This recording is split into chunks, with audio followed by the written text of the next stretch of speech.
Parami na ng parami ang tao dito sa Liwasang Bonifacio. Ito ay kaugnay ng pagdiriwang ng araw ng paggawa ngayong araw na ito. Kanina pong mga pasado alas 6 ng umaga ay unti-unti nang dumating yung tao. At ngayon sa nakikita nga ho ninyo, makapal-kapal na ho yung bilang nila. At actually, itong mga ito ay kumakatawan sa iba't ibang labor groups na humihiling ng dagdag sahod.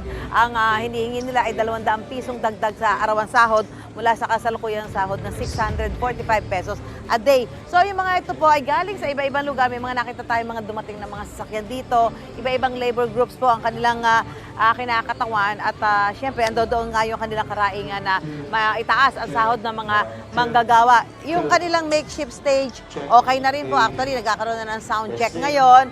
At pati yung kanilang mga placards, streamers, banners na gagamitin para sa kanilang programa ngayong araw nito. Napansin din ho natin ang pag-iikot dito ng mga tauhan ng pulisya para tiyaking maayos, mapayapa, at orderly ang pagtitipon na gagawin ng mga manggagawa ngayong araw nito. Alamin natin ang pulso ng ilan nating mga kababayan dito po sa araw ng paggawa, yung kanilang mga karaingan. Ma'am, magandang umaga po. Ay, good morning po. Ano pangalan niyo, ma'am? Jenna po. So, kayo po'y sumama dito sa pagdiriwang na ito. Bakit po?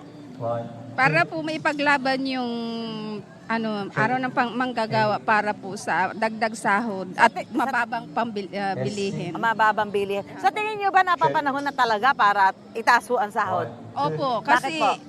tumataas habang tumataas po yung bilihin. Apo. Kumbaga hindi sapat yung sahod para po mabuhay yung mga buong pamilya. Paano niyo pinagkakasya yung inyong sahod?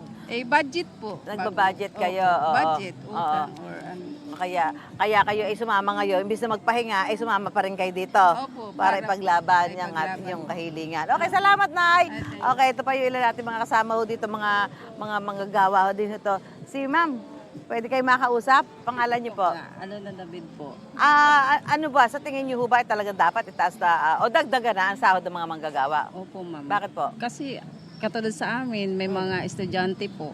Oo. Talagang hindi po magkakasya talagang tutuusin. Mhm. Paano ginagawa niyo yung pagbabudget para ho mapagkasya yung kinikita ninyo? Ano po, konting ano lang po talaga. Tipid. Tipid lang talaga Tipid po. ng tipid, oo. Opo. So yung kung magkakaroon ng dagdag sa sahod, makakatulong mo ba yun?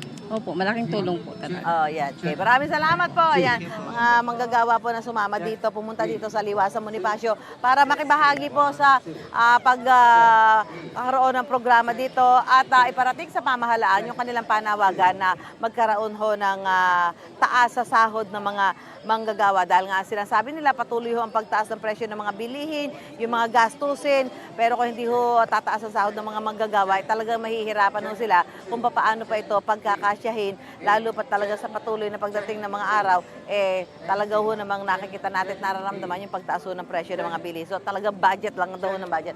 Ayan, abalang-abala na ho dyan yung makeshift stage. Andiyan na ho sa harapan at nagsa-sound check na ho sila dahil ang target nila ngayong alas 7:30 ng umaga ay makapagsimula na sila ng kanilang mga programa para po sa araw ng manggagawa. Balik po tayo sa studio.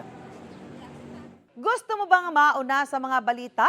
Mag-subscribe na sa GMA Integrated News sa YouTube at tumutok sa unang balita.